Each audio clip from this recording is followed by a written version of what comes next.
کر سکتے؟ دوسرے مذہب کے تہوار کیوں نہیں سیلیبریٹ کر سکتے؟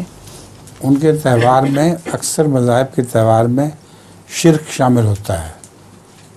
وہ ایک خدا کو نہیں مانتے اور مثلا بتوں کو پوجتے ہیں.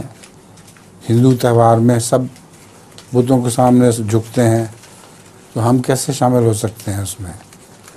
عیسائیوں کے تہوار میں حضرت عیسیٰ کی صلیب کو پوجتے ہیں، ہم اس میں شامل نہیں ہو سکتے. ہم تو صلیب توڑنے والے ہیں، صلیب کو پوجنے والے نہیں ہیں.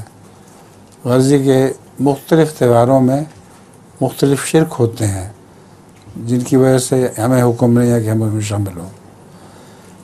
یہود کے تہوار میں شرک نہیں ہوتا، اس میں شامل تو ہو سکتے ہیں، مگر دعا کیا کریں اپنے خدا سے.